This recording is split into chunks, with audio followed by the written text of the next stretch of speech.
Morning, May 23rd. The Lord will perfect that which concerneth me. Psalm 138, verse 8.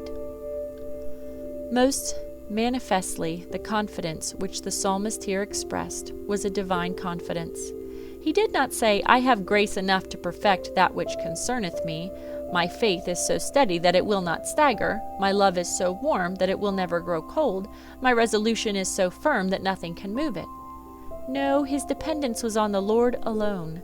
If we indulge in any confidence which is not grounded on the rock of ages, our confidence is worse than a dream. It will fall upon us and cover us with its ruins, to our sorrow and confusion. All that nature spins, time will unravel, to the eternal confusion of all who are clothed therein. The psalmist was wise. He rested upon nothing short of the Lord's work. It is the Lord who has begun the good work within us. It is He who has carried it on, and if He does not finish it, it never will be complete. If there be one stitch in the celestial garment of our righteousness, which we are to insert ourselves, then we are lost. But this is our confidence. The Lord who began will perfect. He has done it all, must do it all, and will do it all. Our confidence must not be in what we have done, nor in what we have resolved to do, but entirely in what the Lord will do. Unbelief insinuates, you will never be able to stand. Look at the evil of your heart. You can never conquer sin. Remember the sinful pleasures and temptations of the world that beset you. You will be certainly allured by them and led astray. Ah, yes, we should indeed perish if left to our own strength. If we had alone to navigate our frail vessels over so rough a sea, we might well give up the voyage in despair.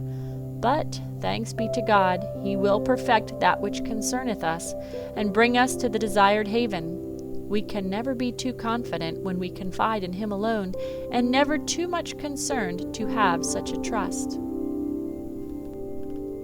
Evening, May 23rd. Thou hast bought me no sweet cane with money. Isaiah 43:24. Worshippers at the temple were wont to bring presents of sweet perfumes to be burned upon the altar of God, but Israel, in the time of her backsliding, became ungenerous and made but few votive offerings to her Lord.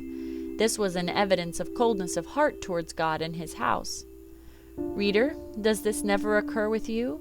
Might not the complaint of the text be occasionally, if not frequently, brought against you? Those who are poor in pocket, if rich in faith, will be accepted nonetheless because their gifts are small. But, poor reader, do you give in fair proportion to the Lord? Or is the widow's mite kept back from the sacred treasury? The rich believer should be thankful for the talent entrusted to him, but should not forget his large responsibility, for where much is given, much will be required. But, rich reader, are you mindful of your obligations and rendering to the Lord according to the benefit received? Jesus gave His blood for us. What shall we give to Him? We are His and all that we have, for He has purchased us unto Himself. Can we act as if we were our own? Oh, for more consecration, and to this end, oh, for more love. Blessed Jesus, how good it is of Thee to accept our sweet cane bought with money. Nothing is too costly as a tribute to Thine unrivaled love, and yet Thou dost receive with favor the smallest sincere token of affection. Thou dost receive our poor forget-me-nots and love tokens as though they were intrinsically precious, though indeed they are, but as the bunch of wild flowers which the child brings to its mother. Never may we grow niggardly towards Thee, and from this hour never may we hear Thee complain of us again for withholding the gifts of our love. We will give Thee the first fruits of our increase, and pay Thee tithes of all, and then we will confess, of Thine own have we given Thee.